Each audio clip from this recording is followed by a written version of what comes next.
In the shadowy corners of human history, certain cases linger like nightmares, chilling to the bone. The case of Issei Sagawa is one such horror. Sagawa, a Japanese man standing just 150 centimeters tall and weighing barely over 30 kilograms, committed an act that shocked and outraged the world: cannibalism, specifically targeting Caucasian women. Astonishingly, he escaped legal punishment, wrote books, frequently appeared on television to describe his enjoyment of consuming human flesh, and was even revered by some in Japan as the godfather of cannibalism. On November 24, 2022, 73-year-old Issei Sagawa ceased breathing amidst a foul stench. His brother, caring for him, lifted the bedding to see his elder brother's body, shriveled to the size of a child's. The shell that had once consumed the flesh of its own kind was finally being decomposed by microbes. Outside the window, neon lights flashed. Giant screens in Shinjuku's Kabukicho district still cycled through footage from his cooking shows 20 years prior. The smiling face on the screen had once belonged to Japan's most terrifying cannibal of the post-war era. In 1949, Issei Sagawa was born into a wealthy family in Kobe, Hyogo Prefecture, Japan. His father, Akira Sagawa, was a high-ranking executive at a well-known company, a prominent figure in Japan's post-war business world. His mother came from the famous trading family, the Sagawas of Kobe. During her pregnancy, his mother accidentally fell down the stairs, causing Sagawa to be born prematurely. Consequently, he was born extremely small, barely the size of a palm at birth. Doctors and family initially doubted he would survive, yet he clung tenaciously to life. During his childhood, Sagawa contracted encephalitis, and the medications administered affected his body, leaving him even more frail and sickly. Due to congenital defects caused by his premature birth, Sagawa's path to adulthood was exceptionally arduous. As he aged, his height remained fixed at 150 centimeters and his weight stayed under 36 kilograms, making him look like an underdeveloped child. His increasingly pronounced limp in his right leg added to his distinctiveness. At school, he became the target of classmates' mockery and isolation. His physical imperfections were like a brand, setting him apart and fostering deep-seated feelings of inferiority. This prolonged marginalization gradually nurtured dark seeds within his psyche. Even in childhood, Sagawa exhibited numerous behaviors abnormal for his age. In kindergarten, while other children played, he would spend long periods observing his peers' bodies. In elementary school, witnessing a classmate fall and bleed sparked an uncontrollable, peculiar fascination with the color and flow of the blood, even leading him to write in his diary, "I want to taste that red, flowing thing." By middle school, the isolation due to his physical flaws intensified. He became engrossed in reading books heavy with violent content, like the works of the Marquis de Sade, and began sketching scenes filled with distortion and violent elements. These behaviors were dangerous signals of his inner world gradually twisting and veering off its normal course. In fact, by the time he entered high school, Sagawa had repeatedly told psychiatrists about his desire to eat human flesh. However, they dismissed his words as the pranks of an adolescent boy.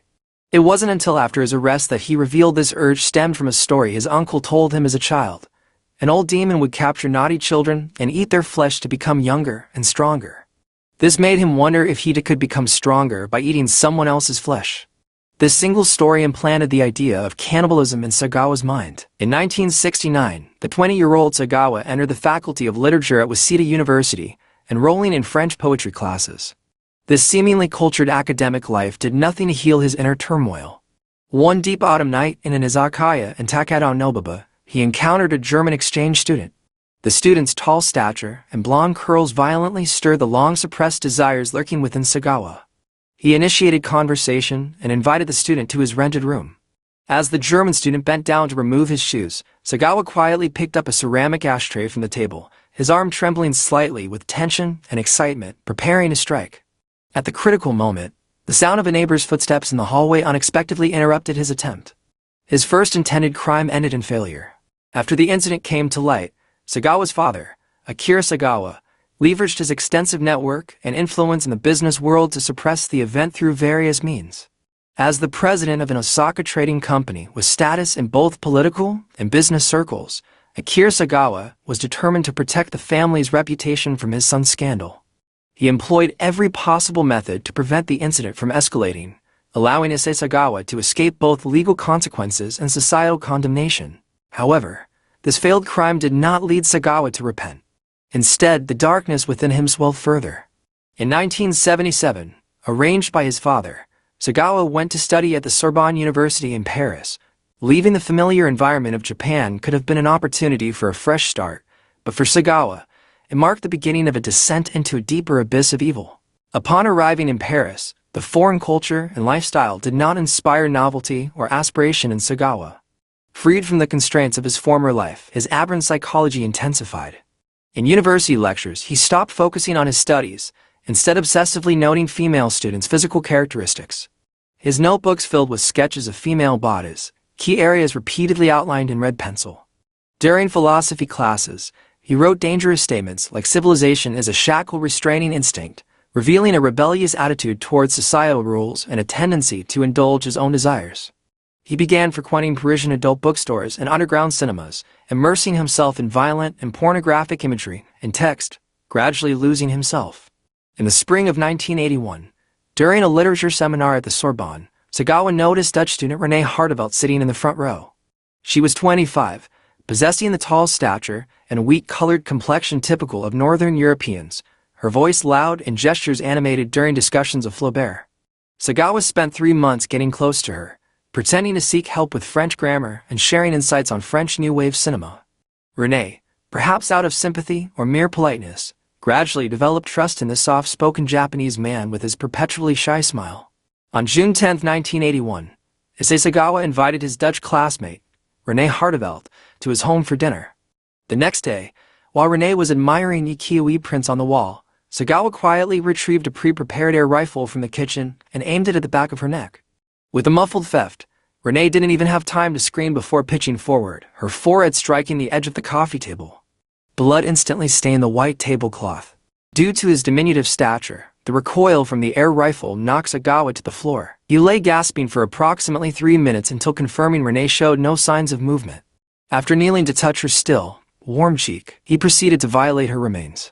Subsequently, Sagawa commenced the horrific process of dismemberment and consumption. Using a kitchen knife, he first cut through her dress in what resembled a ritualistic act. Over the following 48 hours, he removed specific anatomical regions including her lower torso, thighs, and arms.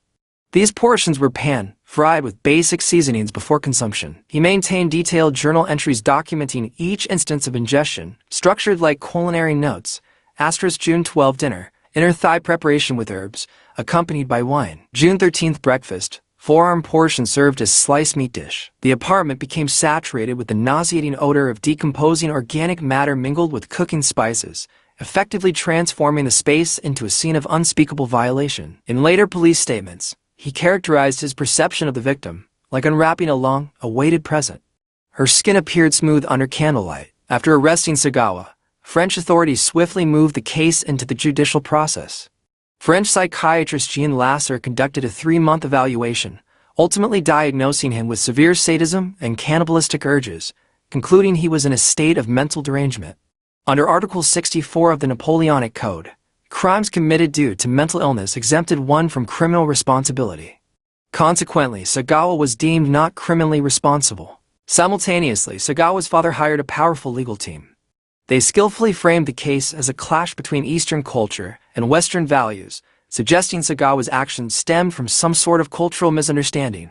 Through the lawyer's maneuvering and guidance of public opinion, the focus of the case gradually shifted away from the crime itself. In 1984, through various manipulations, Sagawa was extradited back to Japan and confined to the Tokyo Metropolitan Matsuzawa Hospital.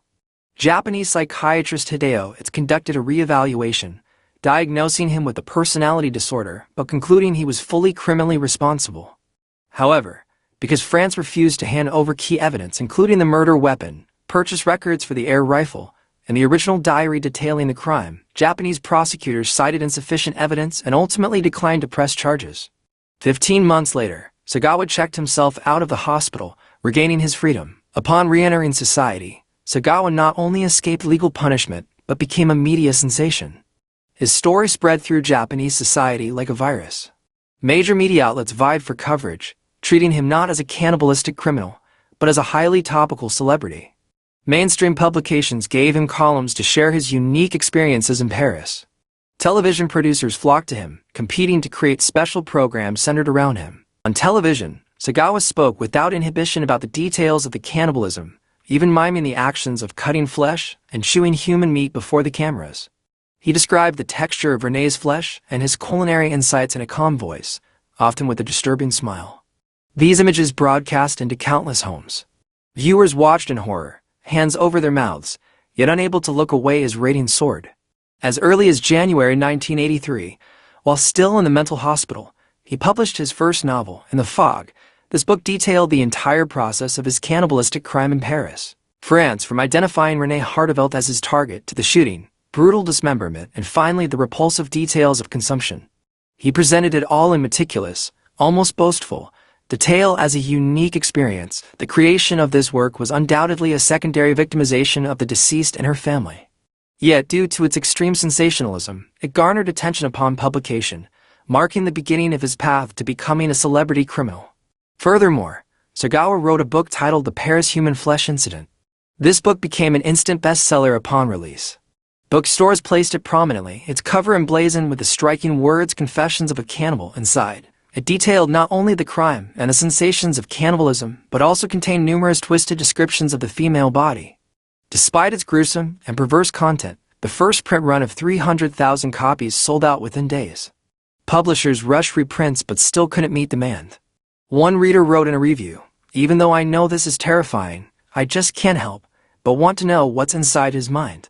This morbid curiosity propelled Sagawa's works to become staples on bestseller lists. The Japanese entertainment industry also extended olive branches to Sagawa. He appeared in the underground film Buttock Meat Love, realistically recreating cannibalistic scenes. During filming, the crew showed no resistance. Instead, they viewed it as a bold artistic experiment. When posing for an adult magazine photo shoot, he wore an apron, held a bloody kitchen knife, and struck various grotesque poses. The magazine not only found this acceptable, but promoted it heavily as a cover story. On late-night talk shows, hosts engaged him in serious discussions about the philosophical link between appetite and sexual desire, while the audience listened intently, occasionally erupting in laughter and applause. More absurdly, Sagawa's actions even inspired imitation and worship among certain fringe social groups. Small cliques in back alleys began mimicking his dress and behavior, viewing him as a hero who broke conventions. Online forums sprouted voices defending him, claiming he was just following his instincts or societal repression drove him to extremes. This glorification of evil and adulation of a criminal starkly exposed the warped values within segments of Japanese society. As time passed and the 21st century unfolded, the rapid development of the internet brought an influx of information and countless new sensations. Public attention fragmented, and focus on Sagawa gradually faded. Stripped of his media halo, Sagawa's later life became profoundly destitute. He lived alone in a cramped Tokyo apartment piled high with unsold books and forgotten video materials, relics of his once glorious but twisted existence. In his bedroom, a photo of his victim, René, always hung on the wall. No one knew his reason for keeping it, an unresolved mystery. On November 24, 2022, Issei Sagawa died of pneumonia in a nursing home, utterly alone. Until his death, he never expressed remorse or apologized to the family of his victim.